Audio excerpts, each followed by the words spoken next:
Welcome to the What's Your Weird Story podcast. Everyone has at least one good story. And some of us have stories that are just to the left of normal. We're interested in the ones that push the boundaries of what we can perceive. Stories that defy explanations. Stories with an air of mystery.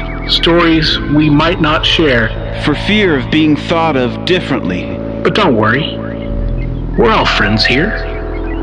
So, what's your weird story?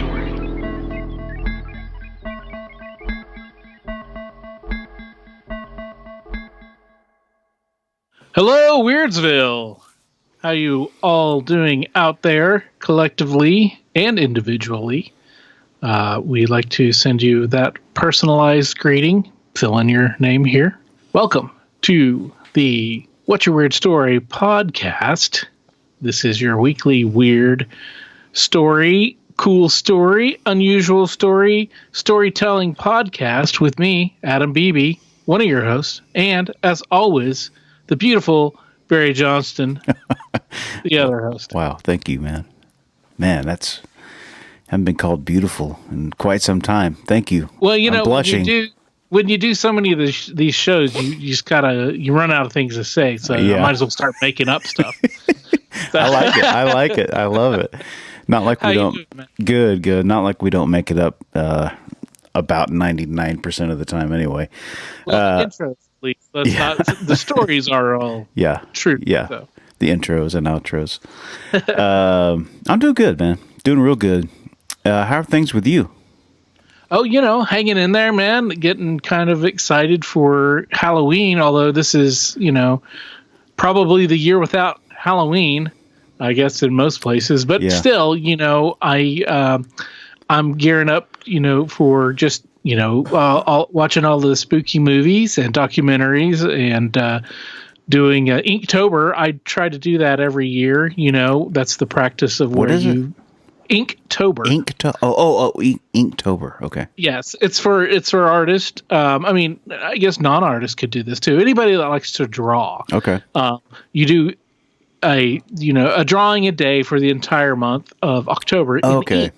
I remember you talking about that last year, I believe. Yeah. Okay. Yeah. So I'm getting that's just started, and it's always fun. It kind of gets me gets me back into a kind of a working artist kind of mindset, and gets me, it's like exercise almost. But so that's what I got going on. How about you, friend? I know you've got something coming up here really soon. Yeah, I will be going to an Aikido seminar. I will be testing for a black belt. It's been 10 years in the making. Awesome. But I got to tell you, it's going to be weird. You talk about weird. It's going to be weird because of all the COVID stuff going on. Oh, yeah. I don't know what to really expect. I've been sort of trying to prepare in a certain way, and it looks like all that is going to be kind of thrown up into the air. So we'll just have to see what happens, and understandably so, because people are, we're trying to be as cautious as we can and making sure that people are protected and they're safe. And so what that means is that we are not going to have the traditional mode of training, which usually means a lot of hands-on kind of hand-to-hand stuff with partners and multiple partners. So that is going to be kind of determined. I guess when we get there, we'll find out how that's going to work. But basically, a lot of sanitization, make sure that we, we try to keep as much distance as possible, except in small doses. So I'm excited about it. We'll actually be in Bobby's neck of the woods. We'll be out in Salt Lake City, and it's beautiful out there, especially this time of year. It's really quite beautiful. So looking forward to that. And besides that, just continue working and doing all the things that we do around here. We got kids stuff going on. We got football. We just ended our basketball for kind of the summer season is finally done. And that's it, man. So yeah, a lot. A lot. Yeah, man. When you do that, do you think that you'll be like I mean, this is not breaking boards with your hands kind of stuff. This is much more. Yeah. So when people ask me what Aikido is, I tell them basically think about Brazilian Jiu-Jitsu, but standing up. That's the difference. It's people don't want to call it a grappling art, but it kind of is a grappling art. There's a lot of locks and throws and joint manipulation, small joint manipulation. There's a lot of weapons work. We do a lot of sword stuff. Cool. Japanese sword stuff. So it's what kind of blade do you have? Are you using? So is it a katana or? Yeah, it's a katana. It's a samurai sword. Mm-hmm. So we train in Iaido also, which is it's the art of drawing the sword. So, in true Japanese form, they've created a martial art that is specifically based around the drawing of a sword and how that works. And there are a bunch of different kata that you do. It's really meditative. It's kind of a moving meditation kind of an idea. Aikido itself is more free-flowing thought, where Iaido is very specific. This is the way you sit. This is the way you draw the sword very specifically. This is the way you cut. This is the way that you remove blood from the blade. It's very, very regimented. And so you're kind of getting the best of both worlds in that. That's the idea, is that in one form of practice, you're practicing sort of more freely. And then in another practice, you're very, very concentrating, meditating on, your purpose, exactly what it is that you're doing. But then we also train in the actual sort of live weapons, which are the bokken, which is a wooden katana, basically. And then this the jo, which is a long stick, basically, is what that is. Okay. And what that does is we also use knives also, but it teaches you distance, and so our training goes from hand to hand to now you've introduced a weapon that makes our distance a little bit longer, or maybe another weapon that makes it even longer, and it forces you to sort of think of things in a different way, but it all informs itself. Everything that you're learning is sort of just like a building block for the next thing, and so. It's been a long journey for me, man. It's been 10 years. There's nothing saying that what I'm about to do, I'm going to pass or whatever. I've got to just sort of count on 10 years of what I've been doing to culminate in about an hour, and hopefully by the end of that I'm still alive. Well, hey man, the fact that you might have to be less physical due to COVID might be just something that spares your body. That's very true. Be able to walk away. But here's the thing, man, about that is a lot of the guys that I'm training with are Marines, and there's a part of me that thinks I'm being set up. You know what I mean? Like, it's a mind game. Like, they're telling me this to make me think that it's going to be a little bit easier than what I'm thinking. So I'm trying to train as hard as I can I'm trying not to focus on that and just, sort of disregard that element of it. So, but yeah, you're right. I mean, if anything, it will maybe play in our favor, but it's just a weird thing, man. It's just a weird time, and we're just doing the best with what we can do. It's a passion of mine.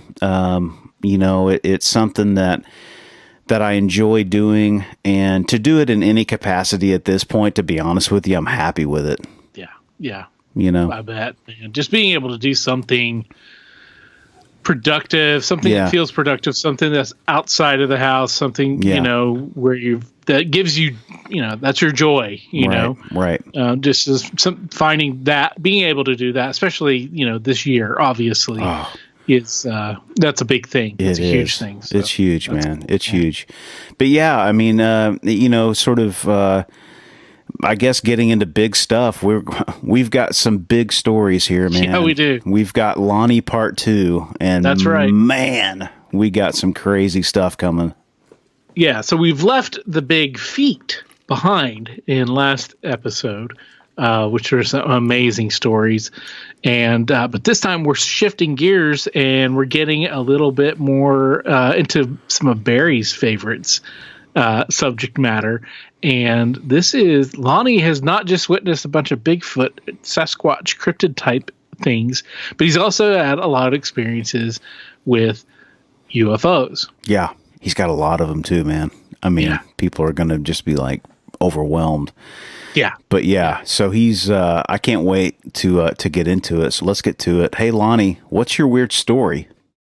So you had mentioned that you had a UFO or sighting or two or something, or dude, I want to, if we could, if we could kind of get into that. Yeah. Okay. So, like I said, my parents moved back to the San Luis Valley, southern Colorado, northern New Mexico area. Now, this valley has a lot of. It's known for being creepy.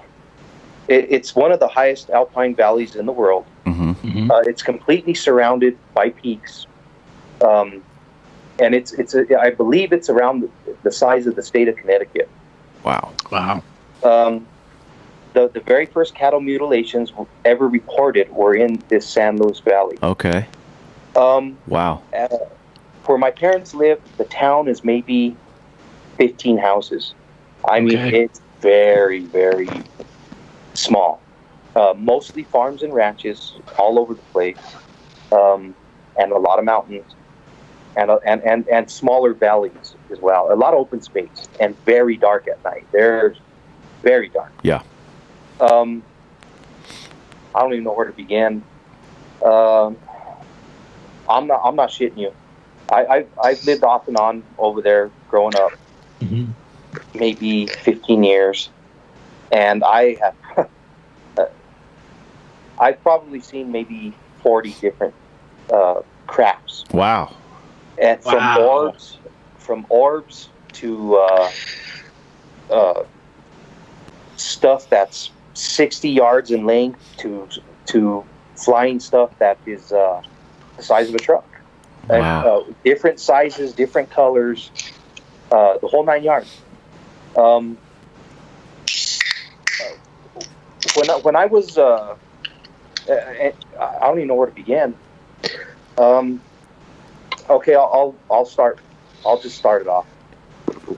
One evening, me and my cousin went to town. Town is the bigger town with the town of San Luis, actually, the actual town of San Luis. Okay. Mm-hmm. Where my parents live is in, and these are all Spanish, old Spanish. What's the word?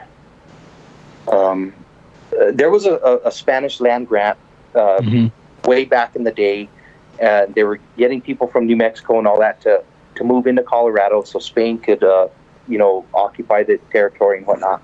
So these are all a lot of old Spanish settlements. Actually, the town of San Luis is the very first town in Colorado. Oh wow!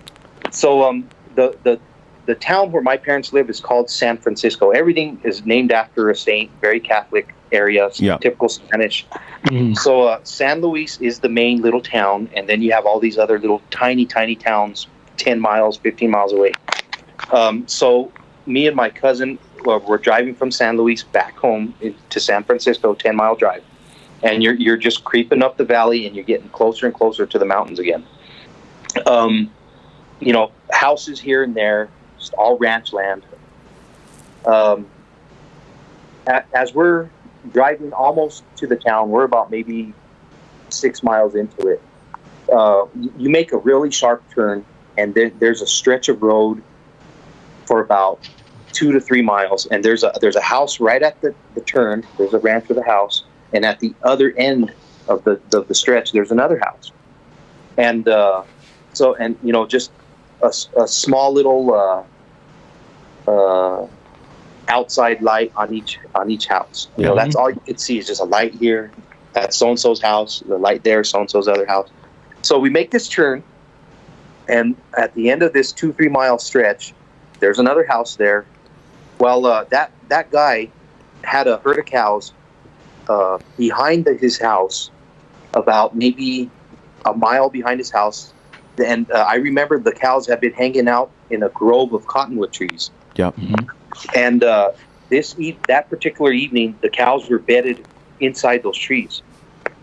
So when we made this turn, I immediately saw a craft hovering over these trees where these cows were. And I didn't say nothing because I would bring up, hey, you guys ever seen creepy shit around here at night? And of course, the same thing. You're full of shit. You're lying, nuts. So my cousin was he was one of those type of people. He'd always give me shit. So I didn't say nothing. I saw it, and I'm like, I'm going to wait till you say something. Right. I'm not going to be the crazy one. You're going to be the crazy one.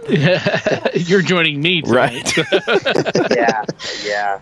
So we start driving towards that house. And so about a mile behind the house. So I wish I could I'm trying to give you a visual.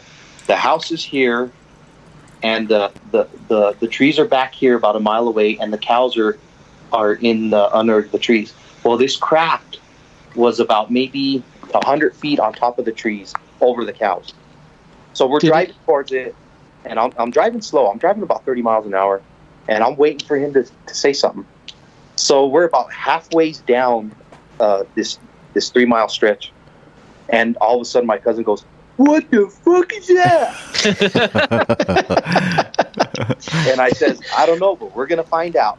And as soon as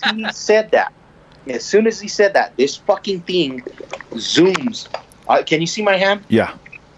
So this thing is over the cows, and it zooms like this, and then it does this, and it starts trailing with us. Oh man. Oh. And it sucked. I mean, you can't do nothing. Yeah. You're powerless. Yeah. So it's now it saw us on the headlights, whatever. That's the only thing I can think of. It saw us coming, and it was very curious. So it started driving along, hovering with us, and this thing got maybe 50, 60 yards from us, very close. Yeah. And what it was the typical saucer shaped looking craft. Right. It had the dome on top, and then it was it had like a bigger I don't know, typical saucer shaped looking thing. Right. But this what really caught my eye is it had lights underneath it, but they didn't blink simultaneously like an airplane at night. Yes. It would blink like a red light here, and on this other end it would blink like a green light, and then a yellow light. But it would just do it sporadically. It wasn't in a synchronizing type of. And when these lights would flash underneath this craft, and they were so damn bright that it had windows around. Wow. You could see these square. They're about the sizes of doors. You could, and it was all the way around it. And when they would flash, I could see the outlines of. To me, they were windows. Wow. So that was also very interesting. Did it make a sound? Did it make any noise? Nothing. I rolled down the window. Yeah. There was no noise. Okay, so how fast were you going, by the way? Now I was going maybe 15, 20. Okay. And this just really with us. And another thing I noticed is when it was hovering. Can you guys see my hand? Yep. Mm-hmm. When it was hovering, it was kind of like this. It wasn't. It was kind of like whatever propulsion kind of bobbing. Yeah. It was like bobbing, like it was on a wave or something. Yeah. Because the people listening at home are not going to see your hand, so we should probably describe that for them. Yeah. It looks like it's going over like a wave or, undulating. A gentle. Yeah. Exactly. Wow, so wow, it wow. wasn't. It was. It had like. It was kind of shaky a little bit. Right. So and now at this point, I didn't like the fact that it came up to us like that. Sure. Right? And so I was flipping it off, and I'll fuck you, go back to your fucking planet. You're not welcome here. And my cousin's he's as white as a ghost. His jaw's dropped, and he's watching it. Now, I'm cussing the shit out of it because I've already seen a few around there. Yeah. So I was, fuck you, get out of here, go back to your planet. You're not welcome here. I was screaming at it, yelling at it. My cousin's just,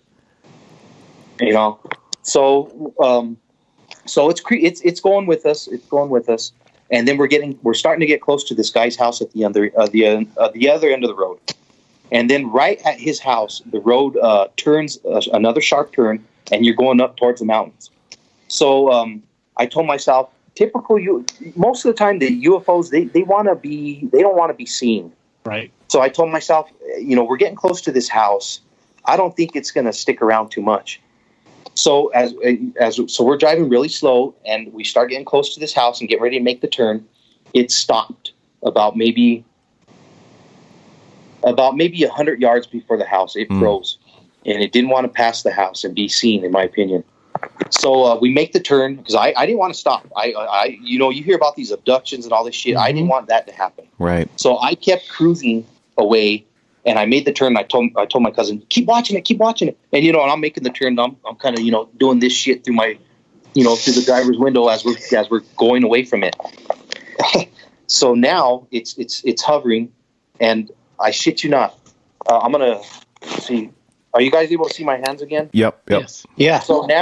So it's hovering, and all of a sudden, just like Star Trek, when the Enterprise goes into warp drive, it stretched and it shot away. Wow. Wow. Within a blink of an eye. So, in my opinion, after I think about it later in years, it was doing like it was getting ready to do the warp drive bullshit. It kind of like juices up, Right. And well, that's what it was doing. I think this and very, very the technology is just so advanced. Yeah. Think about it now. I think what they do is they shoot some sort of trajectory, make sure nothing's in the way, and then they just go into this hyper speed and boom, gone. Right. So that's what it did. The ship stretched real quick and it shot off super fast in a straight line towards town, and it kept that same height and all that, and it was gone. And no sound, not a damn sound at all. Wow. Yeah. And that was creepier than shit, man. No kidding. Oh, gosh. And then it was gone, and it was like it was never there. It was gone. Wow. And what did So we get home. what'd your cousin say? He was kind of speechless.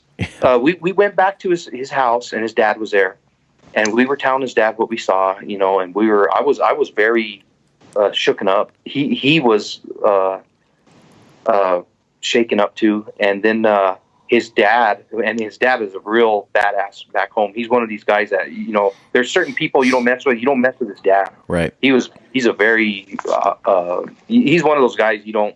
Yeah. He'll go all the way. Right. So,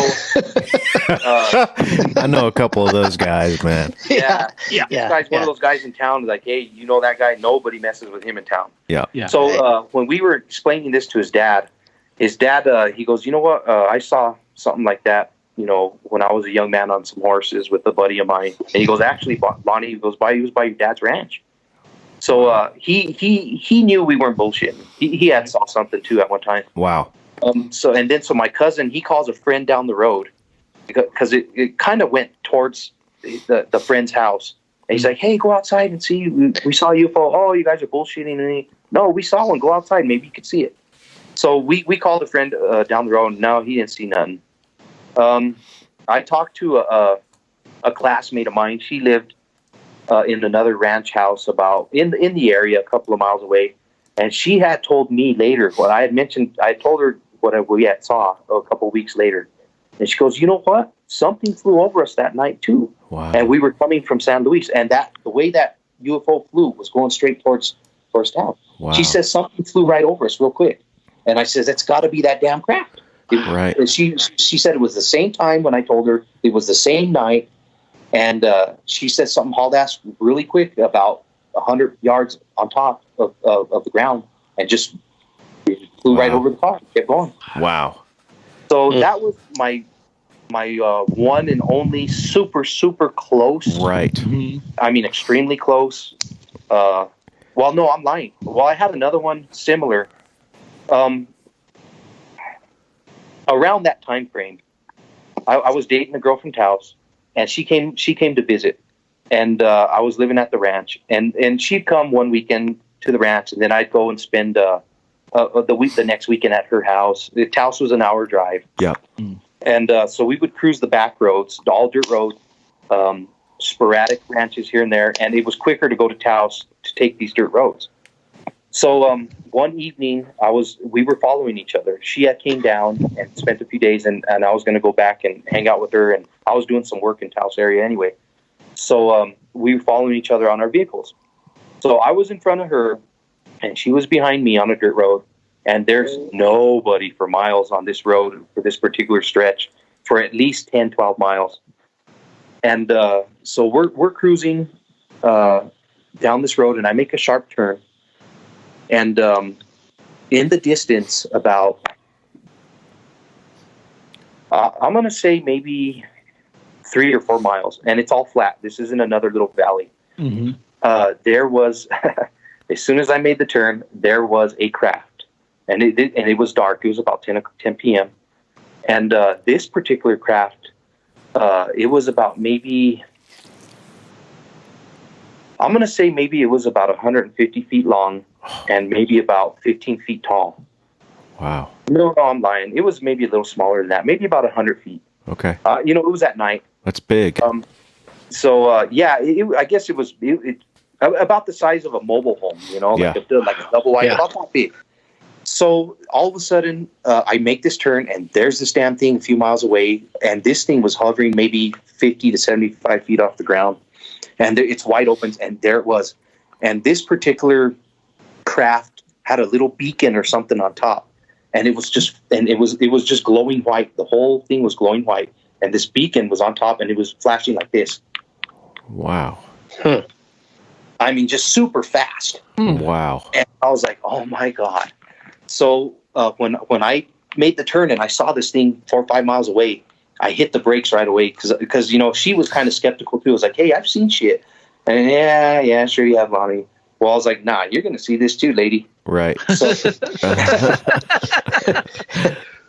So when I made the turn and I saw this craft, I slammed the car in the park right away, and I jumped out of the car, and I stayed hiding with the door open behind the car looking at it. And just a few seconds later, she pops around the turn as well. And so I'm waving at her, and I'm pointing. Right. I'm pointing, look. So she hits the brakes. She stays in the car, though. She would not get out. And and this thing came up to us within seconds. Huh. And it saw our headlights. We're the only things out here. This thing thought it was by itself doing whatever it was doing. And here we pop around this corner, and now it sees us. We see it. And this thing, super, super quick. Within like 2 seconds, it was now about 100 yards from us, I'm going to say. Wow. And just the strobe light, man, Right. No sound, nothing. So it gets about 100 yards, and it just stops, and it's hovering. And so we're watching it, and the same shit, man. It stretched it and gone.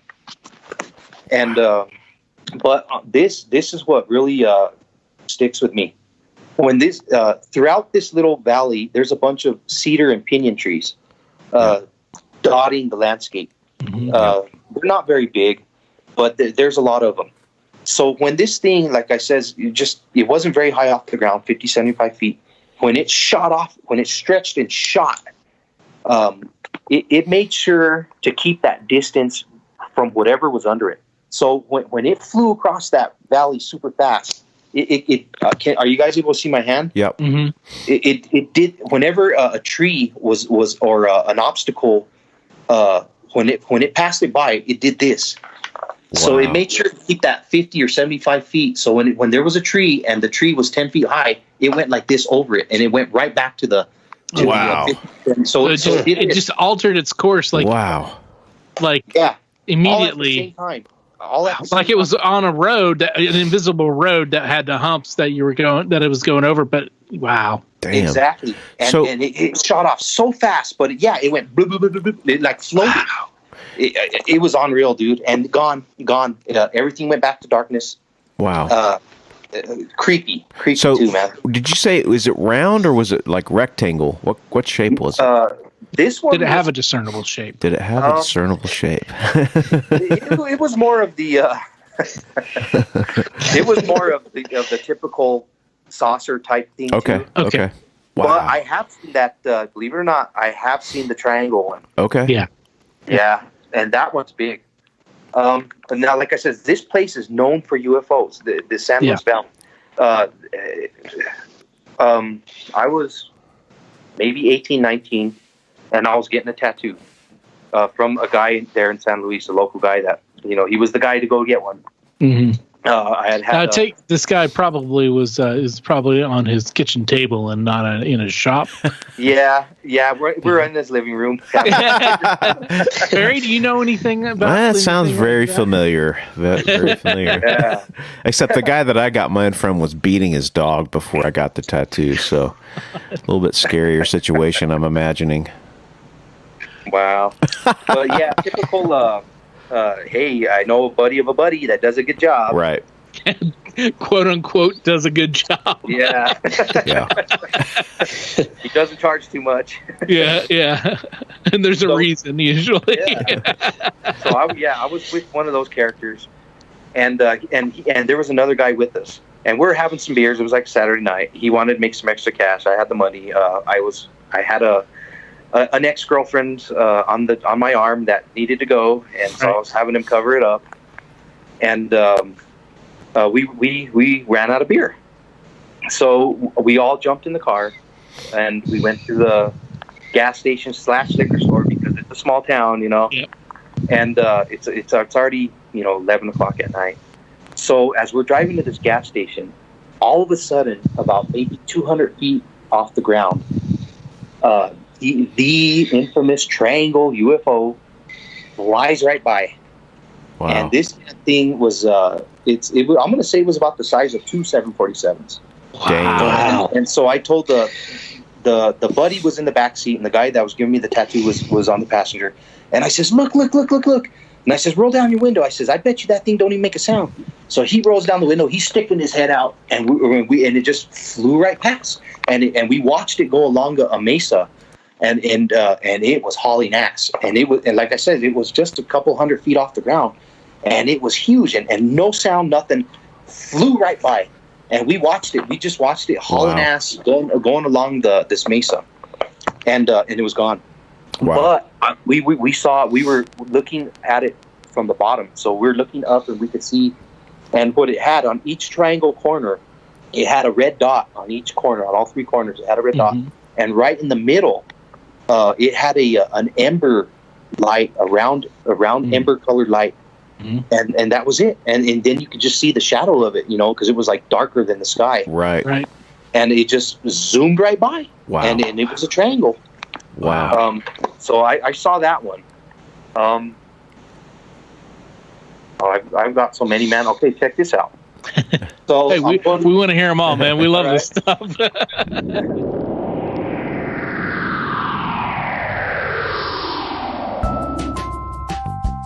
Hey man, did I ever tell you about this recent thing that happened to me? I was driving around in the country and it was just after dusk. So there's a little bit of light still coming on out of the sky, but it was mostly dark. I saw this black school bus. I don't think I've ever heard this. Okay, so I saw this black school bus. All the windows were tinted and it started following me for about 15 minutes. Whoa, no. Yeah. What did you do? I was at work. I was making deliveries and I just kept making my deliveries and like it would even stop and wait for me. And but it was never close enough to where I could see it or anything, but it was following me, man. Wow. Dang. That's just an example of another really weird story that happened to me and that could have happened to you. You don't have to have a UFO encounter. You don't have to have seen the ghost of your grandmother. You don't have to know what Bigfoot smells like to have had a weird story. Basically, what we're saying is weird covers a lot of ground here on the What's Your Weird Story podcast. And we love hearing all of your stories, whether they're spooky, they're funny, they're bizarre, or they're just short, sweet, and unexplained. Kind of like our podcast. So I'm now in college. This is, I went through some hard times with another relationship. Yeah, again. And so I decided I lost everything. I kind of had to start all over again in life. Mm-hmm. And so I moved back home with the parents, and I started going to college. And there's the nearest little city in the valley. It's called Alamosa, and Alamosa was 52 miles from the parents' ranch. So I would drive 52 miles, go to college, and drive 52 miles back. I was the farthest person going to this college, but it's like, dude, you got to start your life over. You're going to start your life over, and you're going to start over. Yeah. So I decided to go to college and just restart, you know. So I started making friends and stuff, and I made friends with a classmate, and me and her got to hanging out, and we became friends. So she lived in another town on the way to Alamosa. So one particular night, I left her house about it was probably 1, 2 in the morning. And I'm driving to San Luis, and it's from her town to San Luis is 16 miles, and it's just a straight shot in the middle of nothing. It's all valley. You could see the peaks close by, but it's all valley. So I'm the only one on the road. It's, you know, there's nobody around this area. It's very lowly populated. No people. Right. Very dark. So I'm driving home, and all of a sudden, on the top of the peaks, this massive light orb. I'm thinking it's a ship. It was a ship, but it was extremely bright and just white, but very big. And I was like, "What the hell?" And this damn thing kept up with me all the way home. Wow. It sucked. I was hoping for another car to drive by. Nothing. So it's along the peaks, on the top of the peaks, and it's keeping up with me. So I got scared, and I was going 80, 90. I floored my truck. There's nobody around anyway. You know what? I was hoping to get pulled over. Hey, look what the hell's chasing me, sir. So I punched it, man. I was scared. You know, I was the only one out here. You know, you start thinking about, oh shit. You know, next thing you know, you're abducted. I don't want none of that shit. Yeah, man. no kidding. So I punch it, and I floored it all the way to San Luis, and it's still on the peaks right there. And then now I have to turn left because my parents' ranch is now in the foothills. So now I'm driving towards the damn thing, and it stayed with me the whole time, man. And it was big. I can't give maybe the size of a football stadium, that big. Oh my God. Massive shit. Wow. Damn. So it followed me all the way to the parents' house, and I got out the truck and I ran inside, and I never looked out the window. Wow. That sucked too. Yeah. I don't like when they follow you and all that because you're helpless. You can't do shit. Yeah, man. Right. They're in control all the way. Of course. And if they want to do whatever they're going to do to you, they'll do it. Right. Yeah. Yeah. Wow. So that was another, incident. I'm trying to think of any. I've had several. I've seen a lot in the camping at night passing by. Another time too. I was dating another lady, and it actually was that same canyon where I saw the tree structures. Yeah. I was higher up. I was way up on top of that canyon. Okay. Mhm. And we decided to go camping like on a Sunday night because there was less people. Right. And at the time, before the influx of people really hit Colorado, you could still go up in the hills and not see nobody. Right. And camp and have a great time. So this was around that time. And so me and her were up there, and I picked this gorgeous spot. There's the river's right there. There was a pond. And hold on one second. My sister's calling me. Let me decline it here. Mm-hmm. Okay. No problem. Okay. So we could see down this canyon. Gorgeous night, man. I had a nice fire roaring. It was just me and her. And I'm just looking at the stars. And she's there kind of back and forth from the tent and whatnot. And she'd come up to the fire and go back. And she was doing her own thing. And I was just loving it. So I'm looking up. And from the canyon is facing east and west. And all of a sudden from the south, this UFO that was orange just crosses. It's hovering right over the trees, and this thing is huge too, man. This thing was probably maybe maybe 500 feet Damn. long, and Yeah. it was about maybe 100 feet tall. This one was more like a bobber. Oh my God. It Wow. looked like but it was glowing pure orange. It wasn't flashing or nothing, just glowing. And I'm just there looking up, standing by the fire, and it just crossed the canyon. And it was just going from south to north. Wow. And no sound. And it just floated on by. Wow. And I says, look. I told her, I says, look at that. And so when it finally crossed over and was gone, I turn around and she's looking like this in the opposite direction, and I'm like, and I says, hey, and then she turns and she looks at me. I says, over there. I says, you're completely looking at the wrong. She never saw it. Oh, man. Oh man. But That's yeah, funny. that was cool at the same time, and it was just glowing, and Wow. just glowing, man, and just crossed. And here in Colorado too, a lot of people know, you go camping at night and it's a clear night, you're going to see something. Right. Yeah. I think there's so many of them anymore, and I think they're even getting braver. Right. These beings or whatever the hell they are, they don't even care anymore. Right. Now check this out. Where I live now in Colorado Springs, NORAD is out my my back window. Oh, wow. Yeah, I am very close to NORAD. Wow. Maybe Okay.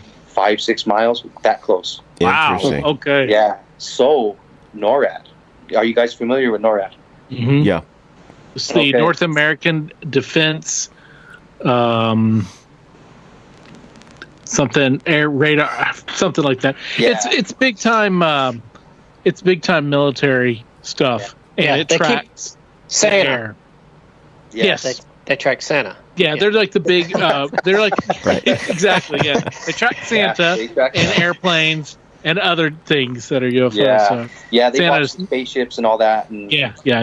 very, very top secret shit. Right. So, from my back window, I have a great view of NORAD. I'm very Wow. close to it. Wow. So, out of all places, because Colorado Springs it's NORAD is built into the mountain, and Colorado Mhm. Springs starts from the mountain on east. You wouldn't think that you'd see anything because of the top secret stuff. Dude, I've seen so much shit flying over that mountain; it's unreal. Wow. Hmm. Wow. One night, me and the wife were driving home, and it was about 10 p.m. And it was kind of cloudy over the mountains, and there's NORAD, and all of a sudden, this it was a ship, and it was small. It was about maybe about 50 feet in diameter, and Mhm. this thing looked like a little spin top. Remember those little spin tops when you were a kid? Yeah. Mhm. That's what this shape was of this thing, and it was just glowing white, and it came out of the clouds, kind of towards NORAD, Yeah. and it was floating like this, and it just came down, Wow. and I said to my wife, look, and it floated down towards NORAD there. Then, and I've seen several of them. They fly on top of NORAD. They've got a bunch of antennas and towers and shit. They fly on top of NORAD, and then they turn off their lights. They dim them to their ship so they can't see them. So they dim their lights until it's like this little dot in the sky, and then they creep really slow right over NORAD. Wow. And I've seen it several times. Even my Wow. wife called me one night saying, "Hey, we saw something weird over NORAD, and it was pretty big, and it was like red and yellow, and it was hovering. It wasn't blinking." I was like, "Yeah, honey, they're watching." Right. Yeah, Wow. so NORAD is officially, I've Googled it, North American Aerospace Defense Command. So basically, that would be if you were an alien group, or that's kind of like that's our front door. Basically, Right. that's the people that or that's our doorman that you go knock on there because they're the ones that are watching, and Right. if they want to can know. they would and so the aliens would have technology, I would assume, because you have to assume everything, and you can assume basically limitless anything about them, but they would have the technology to know where all these transmissions or anything kind of like, and Right. they would know that information is going in and coming out of that place Right. in particular. probably So why. NORAD is Yeah. very monitored by these crafts. Exactly. And it's all a no-fly zone in that area. Mhm. Right. These guys don't care because they could just shoot off and they're gone. Right. Yeah. Yeah. Yeah. You're not. Yeah, I see a lot of shit there. That's crazy. It's amazing. That is, man. Yeah. Wow. That's intense, man. That is. Go ahead. I'm sorry. No, I was Just saying. Yeah, that is intense, Yeah. man. That is Yeah. that is crazy. I'm gonna tell you guys another little odd occurrence that happened to me. I was around 20 years old, Hmm. and my grandfather he lived just about maybe a half a mile from our ranch. That's where my dad and my uncles and them grew up on a house real close by. My grandfather passed away. He died of a heart attack right in front of me, my family, and my dad really went into a midlife crisis type, Mhm. Yeah. situation for a while, and he was just being a total, you know what, with me, just very, very grouchy and Yeah. uptight, and Yep. just being an ass with me, Right. and I was getting tired of it, and I had a little place next door on the ranch and stuff, and we had some words one day, and he threw me out the ranch. I'm gonna get the hell out of here. Okay, I will. I'm not gonna put up with this. So long story short, I started living in my car for a little bit till I could figure out what I was gonna do. Hmm. Back home, you'd work for the county, and then they'd run out of money. They'd lay you off. So work was never steady. Right. Unless you owned a herd of cows and your own ranch, you ain't Right. gonna survive down there. So I was in between work, and I didn't have much money. So I started living in my car. So I would go to my grandparents' old spread, and I'd park there, and it was a place for me to stay. Well, I had already been out the house for a week or two. And, all the little local guys up there, they already knew what had happened. You can't hide nothing over there. Right. And there was a guy just down the road, had a really beautiful ranch, but he was an alcoholic. And he'd play his guitar, and he was real simple. He was always about simple times, let's make a fire, let's eat some elk meat, let's have some beer, and I'll get my guitar. So I had nothing better to do. I was in between jobs. So one evening I met up with him, and he was already lit up and stuff by the time I met up with him. And he's like, well, where are you going to sleep tonight? I was like, I'm going to go sleep in the car. He goes, no, man, no, stay here in my camper. And he had a wood-burning stove in his camper that he had installed, and it was really nice and cozy, man. And he had the fire going. And he goes, look, I even have a piece of elk meat here. He goes, fry it up. He goes, why don't we just fry it up in the morning? He goes, I'll go sleep at my parents' house, It's all ranches, so everybody's got their own little, house and camper inside the ranch. He's like, I'll go ahead and sleep inside the house at the parents' house. He goes, you stay in my camper, and nice and warm here. He goes, and in the morning, I'll come back and we'll fry that elk and some eggs and stuff. So I says, okay. He convinced me. So this was probably about 10 p.m. So he leaves, and this guy's got beer bottles and shit everywhere, and just, everywhere. But it was really nice and cozy. So I was feeding the little fire, it was really warm. And I start looking at that elk. I was like, dude, man, what did I do? I fried it up. So I fried up the elk, and I ate it. And he's got this little window outside this camper, and it's just facing out into nothing, into the sky. And I could see a silhouette of some cottonwood trees in the background. And then on top of this this grove of cottonwood trees, there was a light, a craft, I guess. And I noticed it, and I was like, man, you know what? That star's never there. You see, everything in a small town. That's never been a star right there. So I noticed it, and I didn't think much of it. And I was eating the elk and all that. And then I glanced back out the window, and I noticed that this craft would duck behind the cottonwood trees and then pop back up. And so I thought that was odd, I was like, well, now it's moving. So it would duck back, come back up, and then it kind of do this and do that. But what was interesting is it stayed within the picture frame from the window. It would not go in and out of my sight in this window. And this craft was about maybe 2 miles away, just there. Wow. And just, I don't know, right over the tree, so it wasn't extremely high off the ground either. Right. So I'm watching it, and I kind of start realizing that it's watching me, and because it would just stay inside the window frame. It would, so I was like, you're watching me, and I didn't like that. So I'm looking at it and stuff, and it's bobbing up and down behind these trees. And at the time, it was hard for me too. Grandpa died. I was, got kicked out of the house. Now I'm having issues with Dad, and so I'm a little stressed too. And then I'm dealing with this shit right in front of my face now. So I looked at it, and I pointed at it, and I pointed at this craft, and with my mind, I didn't say a word. I thought this. With my mind, I said, God is watching you. And when I thought this and I pointed at it, the table shook next to me. Oh my God. Yeah. And I was like, whoa. Whoa is right. Holy shit.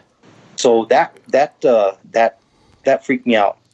So I kind of just was like trying to process everything. And I didn't look out the window for a little bit. And then I finally looked up again, and it's still doing the same shit. It goes behind the trees. It's going left and right, but it stays within the window frame. So then I got mad again. And so I looked at it again, and I did the same thing. And with my thoughts, God is watching you. And after I did that, the table shook again, and it shook a little harder. And now I was like, okay, that's not a fucking coincidence. Yeah. These beings, whatever, highly intelligent, they know what you're thinking now. And you always hear these stories how they telepathic. Right. They don't speak. They mind speak. Yes. Well, these whatever this thing was, whatever was inside of it, now it knows my thoughts. So that bugged me. So I ignored it again, but I was like very leery now. I was like, okay, the first time, I could shake that off as, I don't know, a mouse went by and shook the damn table. Right. The second time, it shook it again, and this guy's got beer bottles and shit everywhere, so, it rattled. Right. When I did that a second time, it rattled even just a little harder and just a little longer. So I ignored it again, and then I looked at it, and I started cussing at it. I was like, "Fuck you!" and this and this. And I went off. I don't like you. I don't like what you're doing here. I don't like that you're observing me. So when I cussed at it, it stopped moving. It would not bob. It would not move around. Nothing. It stood there and took it. So I cussed at it. It would not move. Nothing. So after I said what I said and I made my peace with it, it started doing the same shit again, up and down behind the trees, side to side. So then, the third time, I looked at it, and again, with my thoughts, and I said, God is watching you. And the table shook very violently, and then he had a calendar on the wall, and the calendar started doing this. Wow. And I got the fuck out of there. I busted open the door, I got in the car, and I went to Grandpa's, and I slept in my car. Oh, my. I left. Wow. I wonder if it thought that... if it thought that you were threatening it, or being kind of aggressive towards it with that, because that, that reaction is kind of like, hey, don't mess with me because I can also. Yeah. I don't know, man. It was just, but that has totally changed my view on I've watched that Travis Walton and all that from the Fire in the Sky. Right. Mm-hmm. I've seen his personal interviews. Right. It's totally different in the movie. What he says is totally different. And he mentioned that they were short, around 3 to 4 feet tall. And it makes sense. A lot of these crafts, they're not tall. Yeah. Mm-hmm. But apparently, whatever these beings are, they're extremely smart. Their technology is extremely advanced. And after that night, I do believe that they read minds. Right. Yeah. Man, in some of your earlier stories about UFOs, it kind of almost, when you were telling these stories, it kind of almost, and I can't think of a specific instance, but it almost, I was thinking about telepathy when you were talking about these stories, because it was almost like as soon as you realized they were there, then they picked up on that and realized you were there. Right. Because it was always almost like, when you really let on, and like when you had your cousin with you or whatever, and when he was like, holy shit, what was that? And that's when they came over. It was like they picked up, okay, we've been spotted. Let's go, let's go see what's going on with these guys. Yeah. I never thought about it that way, but yeah, you have a point there. I don't know. And, that kind of made me think you've had a lot of sightings. And fairly close sightings too. And, what do you think? And I know you don't want to be abducted, and you haven't. Do you think there's a chance that maybe you have been? Have you ever had a loss of time? I was getting ready. I was going to ask that. Yeah, Right. if you've had missing time. Yeah, kind of. I don't know if it was a dream. That same stretch of road where me and my cousin saw that, I don't know if it was a dream. I was driving late at night, very dark, and something hauled ass over the peak super quick and shot like a beam of red light, and it's coming towards my car, and it was like like on Star Trek when they used to shoot the phasers. Yep. Kind of looked like that. It was red, and it came out of this craft, and it was hauling ass straight towards me off the peaks. And within seconds, it hit me in the car. And I remember it was very,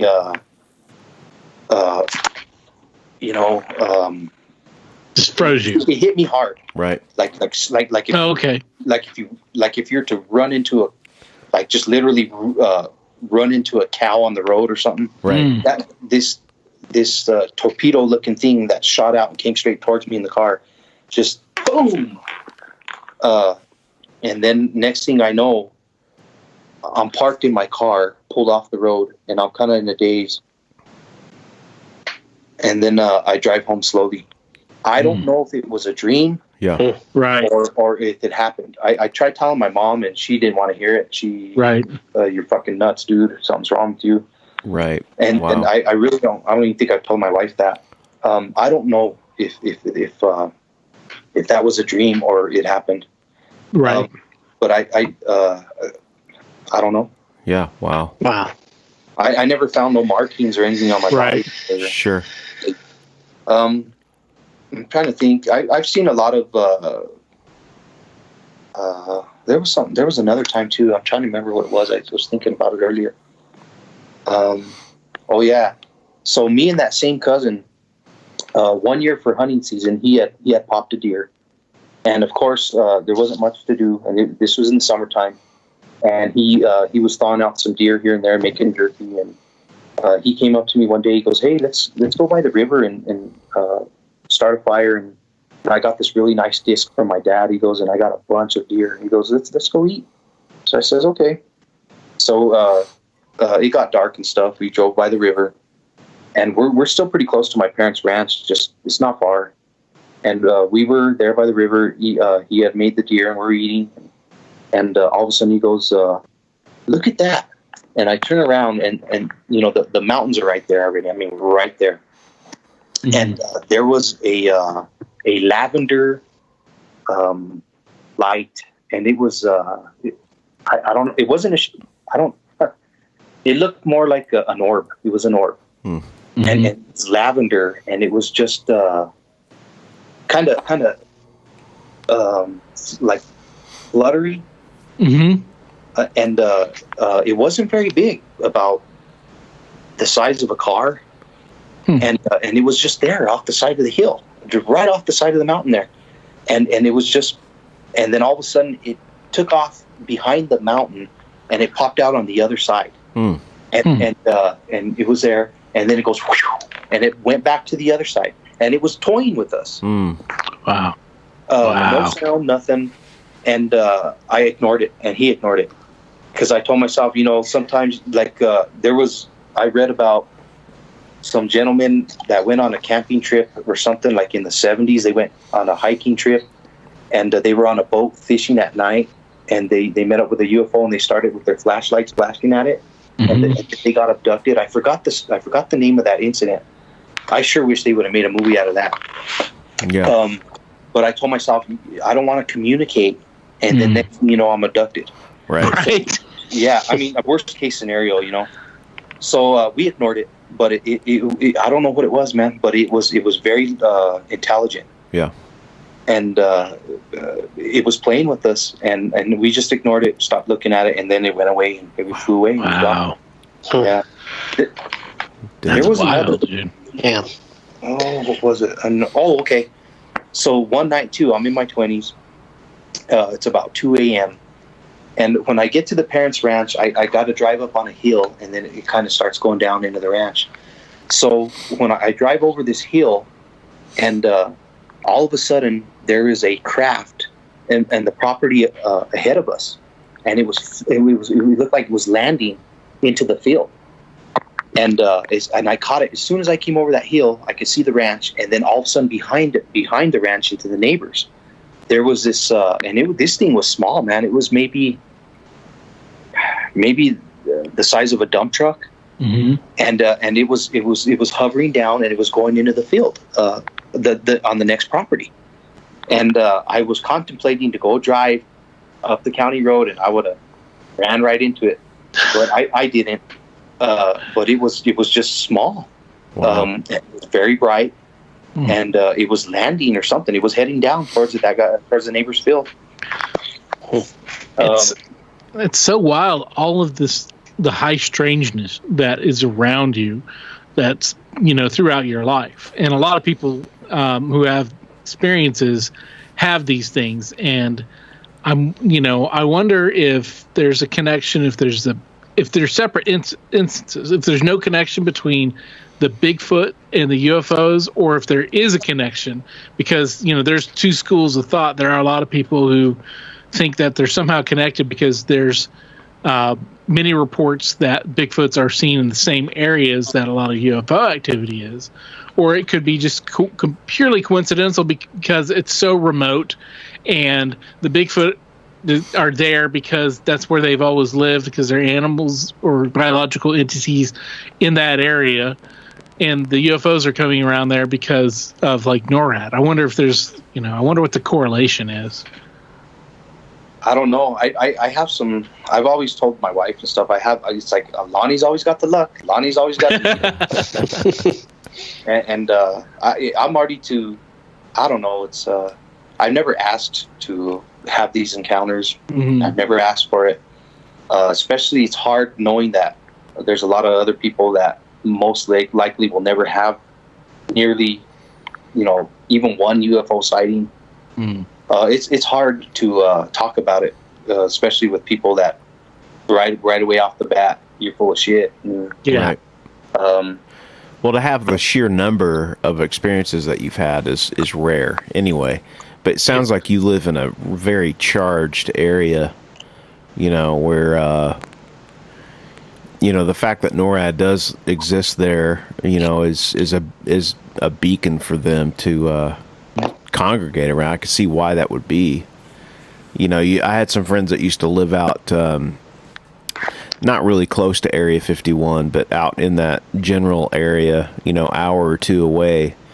And they would constantly see stuff, weird stuff, and the fact that they don't want to, like when you pull up on Area 51, it's like they post signs like, you are not allowed to be anywhere near this area. It just, I know it's speculation, but well, we know that something is going on there with aircraft, and of course they tell us that it is military related experimental aircraft and aircraft development and stuff like that. That's what they tell us, but of course a lot of people believe that it has to do with with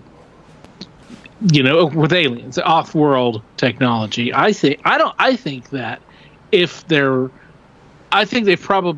anything that is concrete evidence of, extraterrestrial technology or life or anything like that. I think it's probably been moved from Area 51. I've heard people already to talk about it, how it's been moved. Right. But still, Area 51 is now kind of like a testing ground for, legitimately, new technologies and for aircraft and stuff. Right. But they part of the mystique of it and that they want to perpetuate is the mystery of it. But they also want to make sure that, they scare the people off. So it is something that is kind of like, it has this mystery that, will draw people out there. But of course, they've got it set up to where they can, they'll nab you pretty easily. Yeah. Regardless if you're just a overly curious American or maybe some kind of a foreign agent spy or something like that. Right. I'm always curious, what the folks that work around there, like I know a lot of it is probably mundane type work, but like NORAD, like that they have some information about some things that they can't explain, especially with the Navy footage and stuff. Like, it's in our best interest to know who's flying in our airspaces, obviously, and our government's already copped to the fact that they don't know, what these things are that they keep capturing on film. And I can imagine that the amount of information that would be, kept at a NORAD type facility would be alarming. We may never find out, but it just it fuels my fascination anyway about it.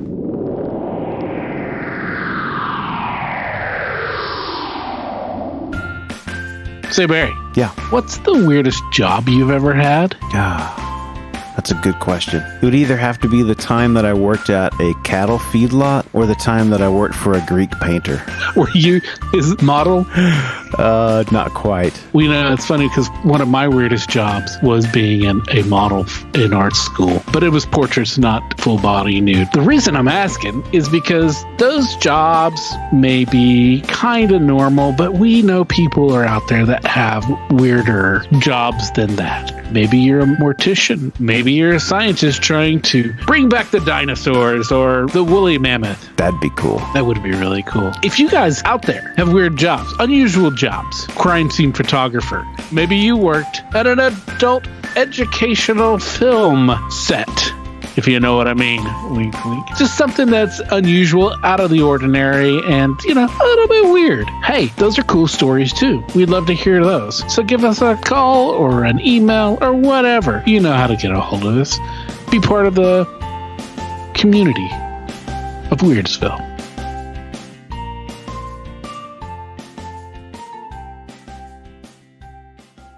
There was another time too. I was in my 20s. And I went camping in those mountains, and it was me and two cousins and his girlfriend. And we were camping by a river, and it was getting dark, and so we all kind of scattered to go get some firewood. And it wasn't dark yet, but it was coming. The shadows starting. Sun's going down. It's almost there. And as I was walking back to camp, I had some wood in my hands and stuff, and all of a sudden the river was about maybe 100 yards from us. All of a sudden, on the top of the trees, I saw this huge orb, just this huge ball of energy, and it was about maybe 20 feet in diameter, just completely round and just as white as a light bulb, and it was floating, it was hovering over the trees, and it was over the trees, over the river, and through the woods. Yeah. Sorry. Sorry. This orb was following the curves of the river, going up the canyon, and I saw it. And so if the river bended left, it bended left, and it bended right, and it was just hovering right over the trees, over the river, and it was going up the canyon. And I yelled at everybody, says, look, look, look. and everybody turned around. And when they all turned around, this orb spotted us, and the orb froze and it stopped, and it stayed hovering for about 3 or 4 seconds, and then it continued doing what it was doing. And we watched it go all the way up the canyon, following all the bends of the river. Wow. And we watched it, and no sound, nothing. Wow. I don't know what those are. I think they're sent. What do they call those? Oh shit! I like on Star Trek, they would send something to go like check out a planet. Yeah, probe. That's it. Yeah. Right. I believe that was a probe of some sort. Right. It seemed like it was, obviously it seemed like it was some kind of probe or drum or something that was mapping that water course, that waterway. But it was intelligent, because when it saw us in the fire, it stopped. Right. Wow. And then it continued like, oh, they're not a threat, and it just continued doing its job of whatever it was doing. Right. It's so weird. That's another example of like a telepathic event, because like you said, as soon as you pointed and everyone looked, it stopped and recognized that energy, I guess, that you guys were sending out. Yeah. That it had been spotted. So that is so wild. That's crazy. So weird. It's very weird, man. Yeah. Wow. And I've just had little sporadic. I've had other little just quick sightings, and trying to remember if there's anything else that's kind of odd. Well, I mean, I think that your whole life is kind of odd in the best way possible. Right. I mean, to have as many of those accounts is pretty incredible, man. I mean, in a lot of ways, I want to say, man, you're lucky to have seen that stuff. But at the same time, I don't know if I would want to switch shoes. I don't know if I'd want to, like I've seen a UFO and it's very much like what you're talking about, like silent and the lights and hovering and it's just the most strange thing that you can't really I don't know, you can't explain it, but when you're seeing it, you're like, wow, I can't believe I'm seeing this right now, and there's no aircraft that I know of that resembles what I saw, and I wish I would see another one, but at the same time, I'm kind of like, I don't know if I want to push my luck, kind of like you, I don't think I want to put myself on a serving tray for, an abduction. Yeah, I don't want to be anally probed. None of that shit, man. None of that, man. No, nothing in the butt, man, for sure. Yeah. There was not that there's anything wrong with it. I don't know. No. Hey, man, whatever you're into. Another time too, that same girl that I was dating in Taos, one particular summer night too, she came to the ranch, and we took a cruise. There's a lake about maybe 5-6 miles away, and it's kind of an ugly area. It's real open, a lot of sagebrush, a lot of rattlesnakes, and it's not pretty, but it's just somewhere to go. So we went one evening and we parked there. We're the only ones at this lake. You could, view the stars in the mountains, and we hadn't been there that long, and we were in the car, and all of a sudden, there was a ship, but just a small one, and it was floating in our direction, and it was just coming towards us, and it wasn't. You could see it. It wasn't flashing fancy or nothing. It was just a smaller ship, and I told her, I says, look, there's something flying there. And all of a sudden it stopped, and the car lit up, and it was so bright that I even went like this. Wow. Covered my eyes, and the car lit up for about maybe 2 seconds, and then but it wasn't a beam of light. It was just light on us. Right. There was no beam. It just all of a sudden it stopped, and this light hit us with no beam coming out of this craft. It was so bright that I covered my eyes. And then it turned off, and then it kept going. Wow! And it just flew right over and kept going. Wow! So it saw us and knew. I don't know. Yeah. I don't know what the hell it was. I know it was a ship, a small one. The newest Unsolved Mysteries has a UFO abduction story. I don't know if you've seen that or not, but it's on Netflix. Is it on Netflix, Adam? Yes, it is. Yeah, and dude, it's a mass abduction story that happened in Massachusetts in the 60s, and that what you're talking about, that bright light. That was part of these people were in a car, and the same thing. The whole car lit up, like brighter than the freaking sun, Yeah. Well, it's a common occurrence, right? That in UFO lore, where there is a light that comes over. They see something, they see something moving, a UFO or a light of some sort, and then of course they're flooded by a bright light, bright white light. And everything, and then that can indicate a lot. Oftentimes, after when that hits people, they're that's when they get abducted. But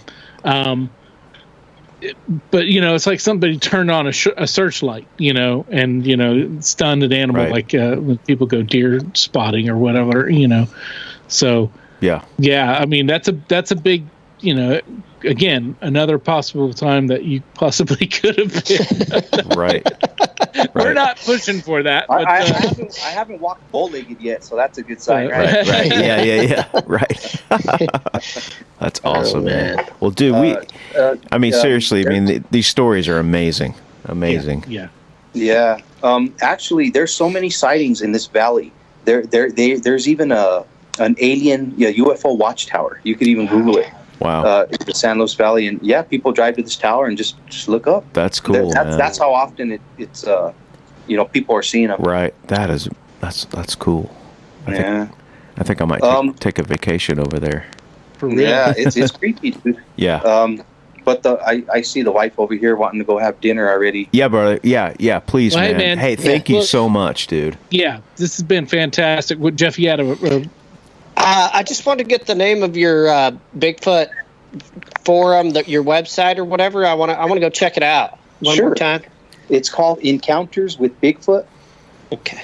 And if you type it in on Facebook, it should pop up. Okay. Cool. All right. Yeah. Thank you.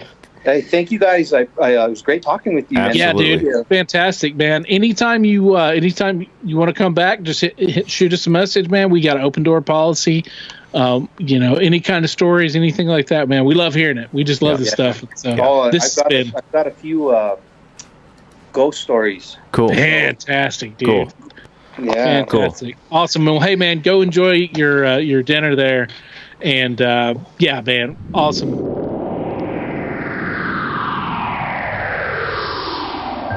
Hey, that's a nice t-shirt you got on there. Oh, thanks, dude. It's brand new. Do you like that? It's one of the official What's Your Weird Story t-shirts. Where'd you get that? It's funny that you ask. I just got it off the brand new Spreadshirt.com site for the What's Your Weird Story podcast. There's no www. You just go straight to shop.spreadshirt.com/what's without the apostrophe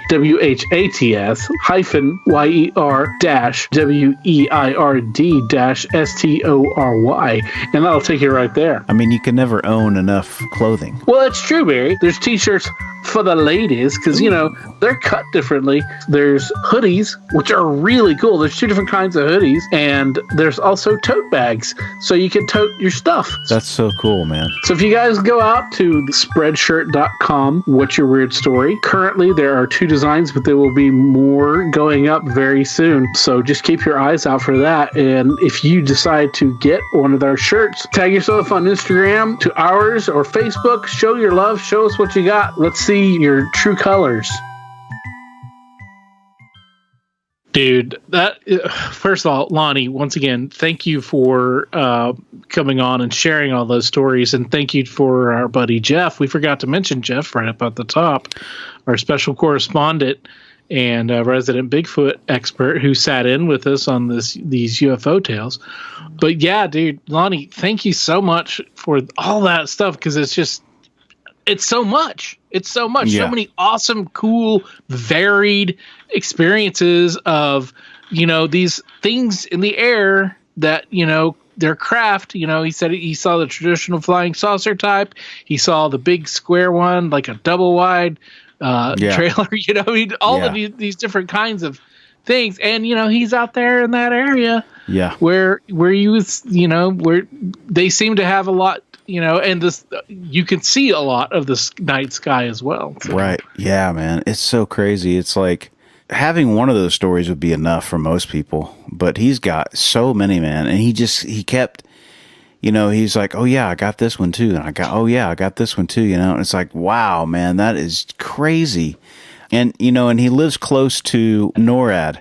Yeah. And some shit's going down there. I mean, Yeah. So man, I want to go visit Lonnie. I want to go hang out where he's at, man, because I think you're going to see something when you go out that way.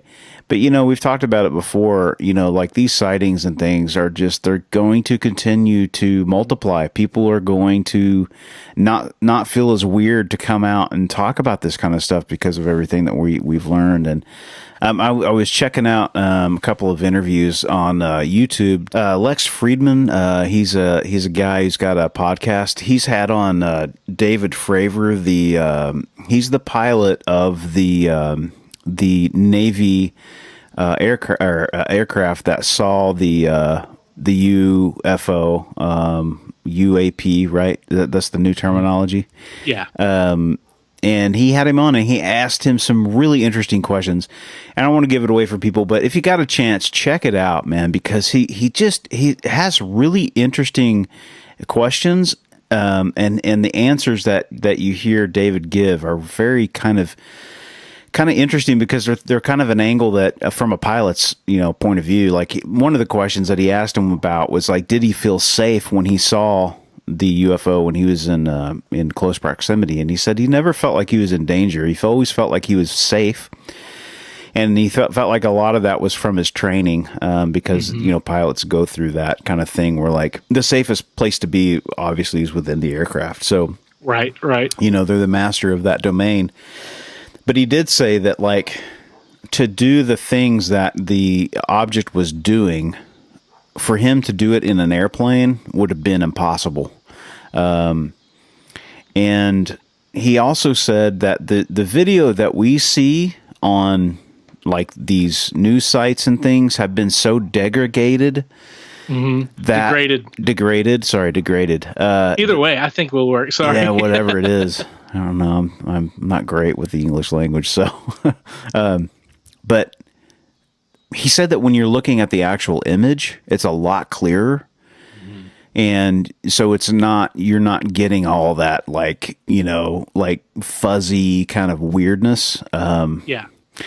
But he was just like, man, you couldn't really make out any, even with the clarity, you couldn't really make out a lot of, it was just so smooth. The surface of this thing's so smooth. But anyway, it was fascinating. And anybody interested in that kind of stuff, man, check it out. It's a great, great interview. We appreciate so much people coming on and sharing these stories. And, man, it's just, it's incredible. It's incredible, man. Yeah.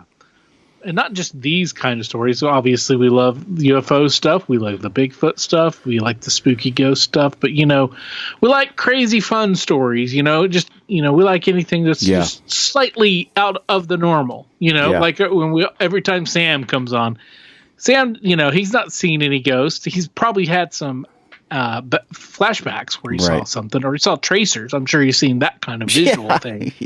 But not any kind of spiritual type stuff. Right. But still, he's got great stories to share, and they're wild and crazy and outside the box. They're unusual, and some of them are hard to explain, and that's just and that's what we like.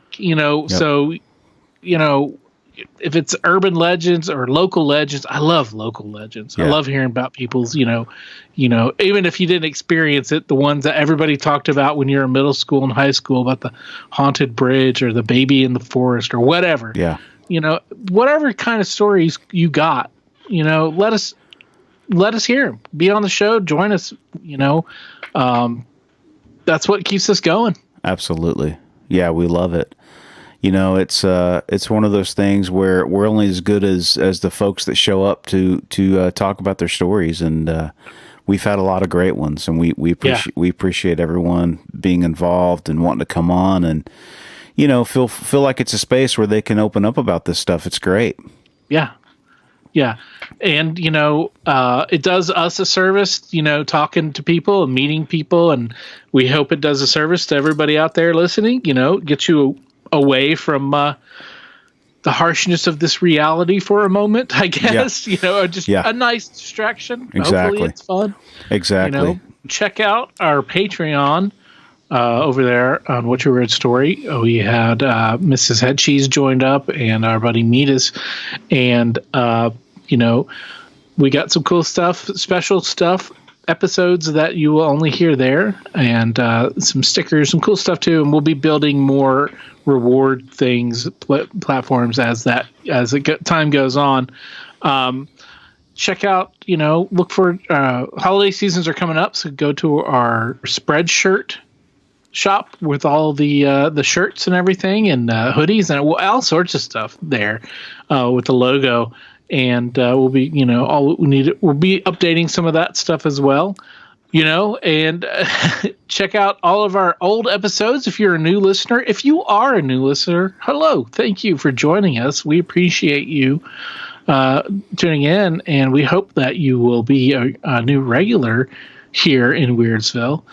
And for everybody else who's been with us, you know, thank you as always for your support. And for telling people and telling your friends and your enemies and everyone you know and people you meet on the street randomly about the show. And if you don't or haven't, you should, you know, Definitely. Because that's what helps us grow as a community, and that's where we find more friends to share stories. So that's right. All right. On that note, Barry, safe travels. And good luck. I don't know if break a leg applies, but maybe I shouldn't say that because then it could happen. Yeah, true. And then, you know, I don't know if you will get a sympathy black belt for that, but I don't think But so. hey, good luck, man. Thanks, buddy. I'm looking forward to hearing all about it. Thanks. And if you tell all of our friends out there in the SLC area, hello. I don't know if we got friends. I'm sure we do. I'm sure we do. But until then, everyone, including you, Mr. Beautiful Mr. Johnston, be safe. Be weird. As always, if you have a weird story, we want to hear it. If you have a lot of them, we want to hear them all. We can't do this podcast without your invaluable contributions. Whether it's sharing your stories, Listening, rating, and spreading the word about the podcast. Thanks for listening. Till next time, be safe. Be weird.